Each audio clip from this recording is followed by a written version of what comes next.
Olá portistas, sejam bem-vindos a mais um vídeo, desta vez para fazermos a análise do Moreirense Futebol Clube do Porto.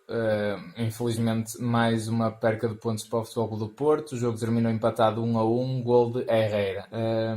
Antes de mais quero-vos pedir para fazerem um like se gostam dos nossos vídeos, para partilharem com os vossos amigos, subscreverem o canal e ativarem as notificações. Já é uma forma de mostrarem o vosso apoio aqui ao nosso canal, se gostam das análises que a gente faz ao nosso clube, ao Futebol Clube do Porto. E agora sim vamos para o jogo. Dragão 27, o que é que te pareceu aqui? Infelizmente não é? Mais uma perda de pontos, desta vez de forma consecutiva, e que, a contar com a vitória do Benfica, que eu acho que é quase certa amanhã, o Porto ficará só com um ponto de vantagem, não é? Mas uma coisa é nós dizermos assim, vamos para este jogo, que é um jogo claramente para ganhar, e no final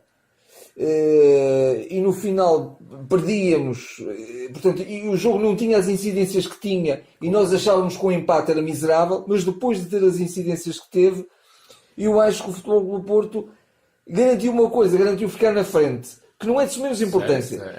Isto parece uma mentalidade pobre, uma mentalidade que não é nossa, que não é do Porto. O Porto é sempre uma mentalidade ganhadora. E nós tivemos mesmo a liderança em risco. Mas a liderança esteve em risco. Pronto, e portanto faz toda a diferença. Agora, relativamente a este jogo, o Sérgio Conceição surpreendeu-nos um pouco porque saiu o Marega e o Porto optou... Entrou o Danilo.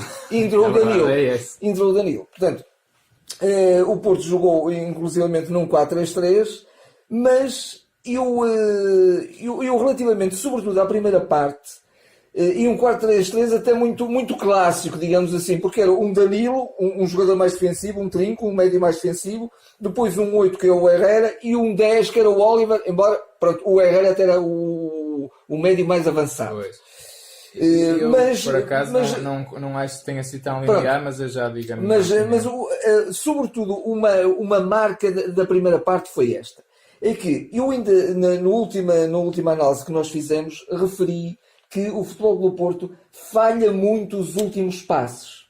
E neste jogo voltou a acontecer. Mas na primeira parte o Porto até conseguiu bem os últimos passos. O que não conseguiu foi a agressividade na finalização. Sim.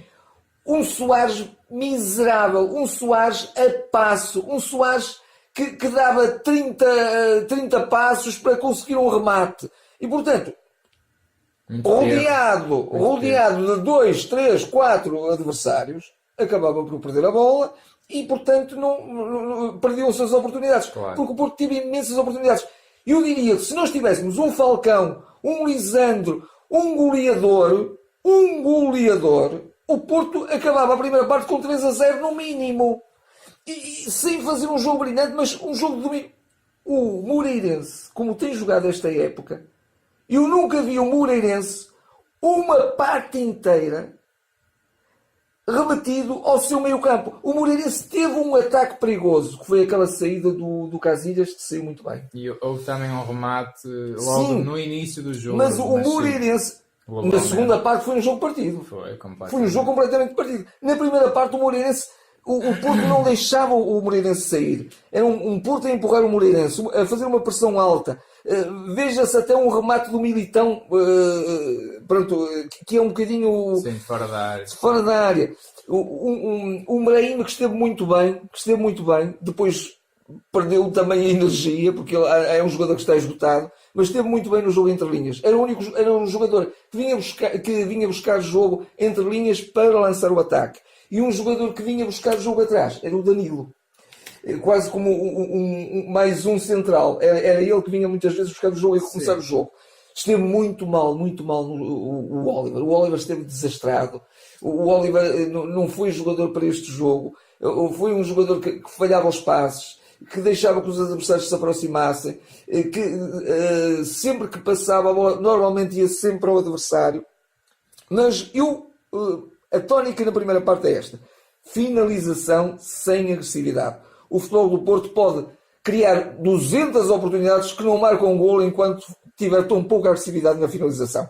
De onde é que estava o Fernando Andrade? Estava um Soares miserável. Miserável, porque um avançado não pode ser assim. O avançado é um jogador da antecipação, é um jogador da codice, é um jogador que está lá no sítio certo e que é espontâneo. Não é um jogador que está ali a fazer randilhado, porque está a fazer randilhado com um jogador com defesas tão agressivos, perde a bola. Não é? E portanto acho que aí o Porto resolveu o jogo. Sim, eu globalmente concordo contigo quando dizes que o Porto poderia ter saído a ganhar poder, porque criou de facto oportunidades para isso. Mas eu acho que hoje o principal culpado foi realmente o Sérgio Conceição. Eu adoro o Sérgio Conceição, se há treinador que eu gosto é realmente o Sérgio Conceição, sobretudo nos últimos anos que o Porto tem vivido. É um treinador que eu gosto mesmo muito e simpatizo muito, mas hoje claramente um tiro nos pés, porque acho que depois da lesão do Marega, depois de termos perdido pontos no último jogo, não é? Portanto, sem conseguir marcar um golo ainda por cima, depois da declaração que eu não gostei do Sérgio Conceição dizer que de facto é sempre complicado perder um jogador como o Marega, porque o Marega é o jogador mais forte que eu treinei em termos de transições, e a gente sabe que se calhar as transições é o ponto mais forte da equipa do Porto. Portanto, está aqui a pôr um peso muito grande num jogador, apesar de eu até concordar com ele, mas acho que não devia dizer isso em público. Não jogar com outro avançado acho que foi desorientar e criar uma ansiedade na equipa completamente desnecessária, porque o problema do Porto em Guimarães foi não marcar um golo, e hoje o problema à partida seria também não marcar um golo, porque o Moreirense em casa era uma equipa extremamente agressiva e difícil, e foi o que se viu. E acho que colocar o Danilo, não vi o que é que o Porto ganhou com aquilo. E eu até tinha dito ao longo desta semana que eu via 3 alternativas interessantes ao Marega. Claramente de caras o Fernando Andrade, mais troca por troca, por assim dizer. Uma alternativa interessante também seria um Hernani, devido à velocidade semelhante ao Marega, e a nível de controle de bola a coisa também se calhar até subia um bocadinho, mas pronto, piorar não piorava. E um Otávio a jogar um bocadinho atrás do Soares, neste caso, não é? Que seria o único ponta de lança que o Porto agora tem como titular. E portanto, o Porto acrescentou o Danilo. Qual foi o problema deste? O problema desta escolha foi pouca rotina, e não concordo nada quando o Sérgio diz que na Liga dos Campeões o Porto jogou muitas vezes assim. Ponto número 1, jogou muitas vezes assim contra equipas que querem ganhar jogos, e não contra equipas, apesar do Moreirense ter feito um jogo também para ganhar, mas portanto de outra dimensão, não é? Em relação ao Moreirense. E jogámos com o Marega na frente, não jogámos com o Soares, que acho que faz uma diferença gigante ao nível da profundidade, da agressividade. Portanto, acho que aí foi uma má comparação. Acho que foi uma noite totalmente infeliz do Sérgio. Portanto, o que é que aconteceu? Soares completamente desambientado, se é que isto existe, portanto, a cair nas linhas, à espera sempre que aparecesse um segundo avançado que nunca chegou a aparecer. Habituado a determinadas rotinas. E sobretudo estragou a dupla Herrera-Oliver, na minha opinião, porque acho que o meio campo ficou sem saber o que fazer. Quem é que ia buscar o jogo? Disseste que aparecia o Danilo, mas muitas vezes aparecia o Oliver, muitas vezes aparecia o Herrera, e seja quem fosse que descesse para vir buscar, não tinha uma linha de passe dos colegas. Porquê? Quem dava essas linhas de passe normalmente era o Brahim. Que aliás ele quase que nem dava as linhas de passe. Ele vinha buscar a bola e inventava depois jogo entre linhas. Claro. E depois qual foi o principal problema? É que o Porto acabou por não conseguir fazer essa ligação meio campo-ataque, porque eu acho que não sabia o que tipo de dinâmica e que tipo de movimento podia criar. Portanto, acabou por ficar um Porto sem saber muito bem o que fazer, e depois apanha um Moreirense extremamente agressivo no bom e até no mau sentido, a dar muita pancadinha, mas pronto, isso também faz parte do futebol. E portanto deixou-se surpreender por isso. E depois ter jogadores, só uma nuance que eu não concordo contigo em relação ao 4-3-3 tão linear, que acho que o Porto em posse jogava em 4-3-3, mas sem a bola jogava em 4-4-2, que eu via sempre um homem a sair ao lado do Soares a pressionar, ou o Corona, ou o Herrera, até o próprio Oliver chegou a fazer isso. Mas quer dizer, um Corona e um Oliver não têm a mesma agressividade e o mesmo sentido de finalização com o Otávio, com o Fernando Andrade. Quer dizer, e eu da segunda parte, eu só comento porque é que o Fernando Andrade entrou tão tarde, porque das poucas oportunidades que teve, é um jogador que tem golo, que tem codícia de golo. O último lance é dele, que o Soares nunca na vida chegava sequer àquela bola. E põe em crise a defesa imediatamente. Completamente. Acho que foi um erro crasso jogar-se hoje em 4-3-3, na minha opinião. Há também uma questão. O Sérgio, na segunda parte, teve que ir outra vez para o 4-4-2 e depois até acabou quase num 4-2-4, não é? Sim. Porque meteu até um terceiro ponta de lança, digamos assim, o André Pereira. Ou pelo menos acabou por jogar mais com o André Pereira e com o Soares mesmo no miolo. Sim, e o Fernando um bocadinho mais solto ou mais esquerdo para um dos lados. Novamente, apesar de eu concordar com isso, mas o Porto não soube servir esse sistema. Portanto, o Porto tinha que ter muito mais volume na área. Quer dizer, tinha, sem dúvida. Ali era jogar com mais realmente na profundidade. E não a fazer jogo atrás. E porquê que, e se reparares, se o Porto tivesse jogado mais, se calhar tinha ganho este jogo, porque a André Pereira marca um golo que inclusive está em fora de jogo e a André Pereira sofre um penalti que não é marcado porque não temos árbitros com coragem, porque a falta acaba na área, não vale a pena, começa fora. Não é o jogador a cair na área, é a falta a acabar. A falta acaba, pelo menos em cima da linha, claramente.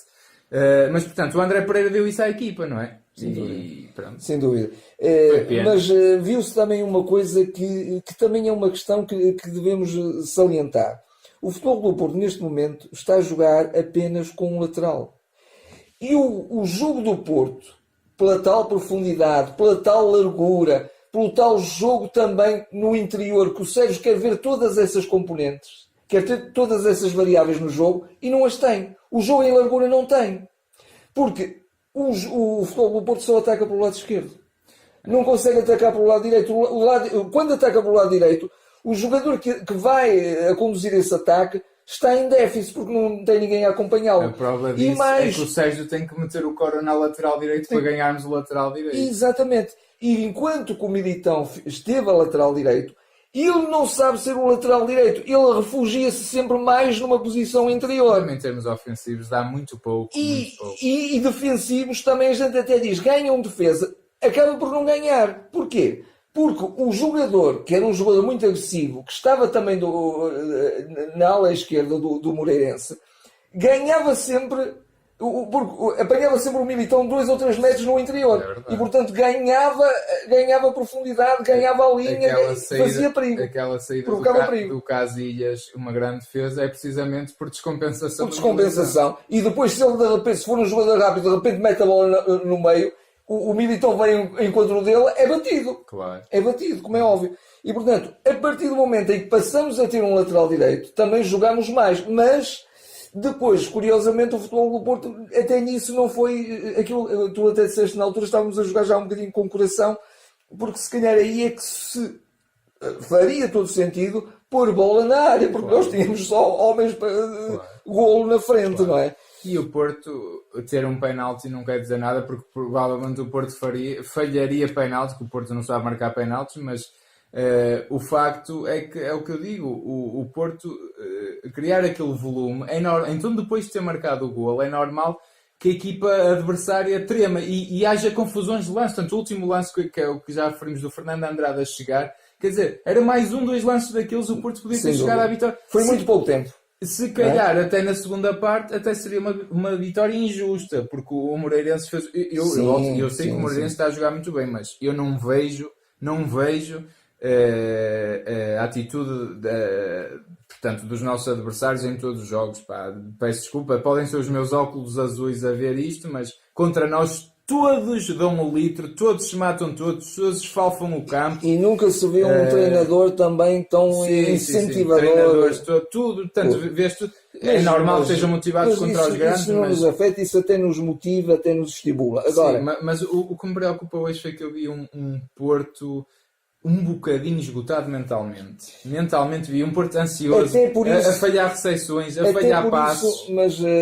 E acho que foi esgotamento mental. Mas Dragão 8, até por isso foi importante também, pelo menos, conseguirmos o empate. Porquê? Porque nos mantém na frente E o Futebol do Porto, com 2 saídas, ser já ultrapassado não seria bom, como é óbvio. Embora falte muito campeonato, como é evidente, e o ano passado o Futebol do Porto foi ultrapassado já numa fase mais adiantada da época. Sim. E acabamos por recuperar e até ganhar com vários pontos de vantagem. O que eu acho é que falta o Sérgio Conceição, eu já disse isto este ano, o ano passado refrescava mais a equipa, pese embora 2, 3 jogadores-chave, como sempre fez, e este ano joga sempre com o mesmo 11, e ele não se pode queixar de ter tantos jogos por um lado, porque de facto é um calendário carregadíssimo e está mal feito, mas ao mesmo tempo também é culpado por utilizar sempre os mesmos. Quer dizer, agora o Maxi Pereira também acabou, pode jogar um jogo de vez em quando, quer dizer, não é um jogador que esteja... O Hernani desapareceu da equipa, um jogador que dá velocidade, que até tem entrado bem nos jogos. O Otávio não é de entrar hoje a titular. O Fernando Andrade está fresco. Quer dizer, não há uma frescura na equipa. A equipa é normal que esteja. O Brahim e o Corona estão com a língua de fora. O Soares não é um goleador para 20 golos por época. O Aboubakar e o Marega, que infelizmente estão lesionados, sim, marcaram o ano passado 26 e 23 golos respectivamente. O Soares marca 12, 13 por temporada. Quer dizer, portanto, é preciso dar frescura à equipa. E acho que isso... também leva a um esgotamento. O Alex Telles, eu até tenho pena do Alex Telles, é o próximo a ir para o estaleiro, é o próximo a ter uma ruptura, quer dizer, sim, para que é que se foi buscar o Manafá, para que é que se foi buscar o Lume, o Fernando Andrade, para jogar 20 minutos por jogo? Acho que estamos a dar um balão de oxigênio enorme aos nossos rivais, desnecessários, porque o Porto bastava aguentar-se mais de 3, 4 jornadas e seriam eles a perder pontos. Assim não, assim estamos nós cada vez mais a pôr a nossa liderança em risco. Sim, mas eu mesmo assim estou muito confiante, porque acho que a mentalidade é boa. O Porto teve uma reação muito boa nesse aspecto ao gol sofrido. Ao gol sofrido, foi para cima do adversário. Sim, há uma questão que eu também gostava de salientar, que é esta, e da minha parte é um bocadinho o ponto final da análise, que é... Um dos setores mais melindrosos, digamos assim, numa equipa de futebol é o setor do meio campo e sobretudo o setor dos médios, porque no fundo o futebol moderno acaba por ter ou 2 médios ou 3 médios, mas são jogadores que aniquilam em primeira instância o jogo do adversário e constroem em primeira instância o jogo também.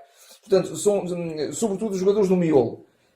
E nós estávamos a começar a ganhar, tivemos muita dificuldade o ano passado em ganhar uma dupla de meio campo realmente consistente, e acabamos por encontrar o Sérgio Oliveira e o Herrera.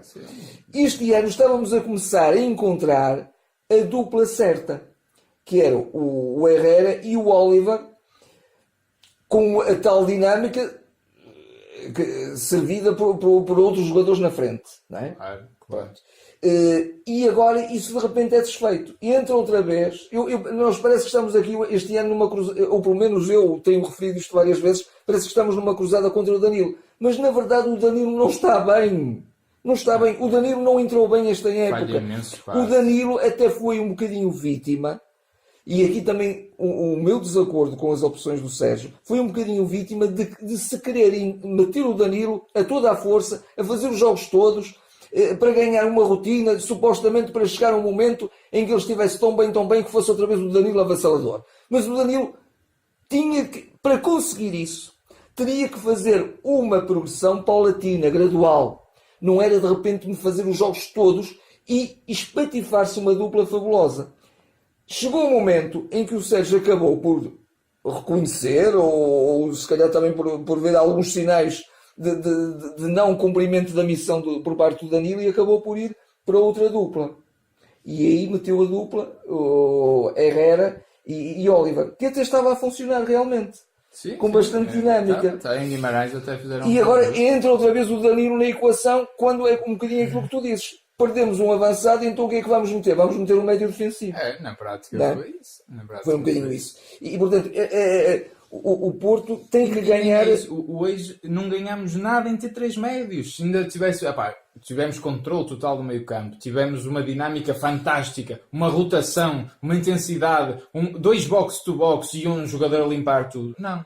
Eu vi o Herrera perdido, desgraçado, sozinho, Sim. ainda marca o golo, ali a levar um bocadinho, a carregar a equipa às costas. Tivemos uma coisa na primeira parte que não tivemos na segunda. Outros jogadores que também chegaram a momentos de finalização comportaram-se tão mal ou pior do que o Soares, não é? Que é o caso, por exemplo, do Oliver, que tu já referiste há bocadinho. Eu temo um bocadinho pelos jogos fora do Porto, para ser sincero, porque o Porto vai apanhar sempre equipas muito agressivas. A próxima saída, creio eu, é o Tondela, e vai ser um jogo semelhante a este. Sim, até com alguma similitude, sem dúvida. E eu vejo mesmo os problemas e não vejo... Ou o Porto joga novamente com um 4-4-2 e já volta a meter o Fernando Andrade, ou volto a ver o Porto a perder pontos para breve, infelizmente. Mas vamos ver, pronto, de facto seguimos na frente, acho que é a única coisa boa. A única consolação. Mas acho que é uma liderança que está tremida neste momento, mas também é aqui que se vê o caráter e espero que o Porto dê aqui uma resposta agora forte. O Porto sabe dar boas respostas. E uma resposta forte não é ganhar um jogo, porque o Porto desde a final da Taça da Liga, e que eu esperava uma resposta muito forte, ganhou um jogo em casa ao Belenense e empatou 2, mas vamos ver. Está assim terminada esta análise, estaremos de volta agora para analisar o jogo da Liga dos Campeões frente à Roma, que também será um embate muito interessante de ver. Até lá. Até lá.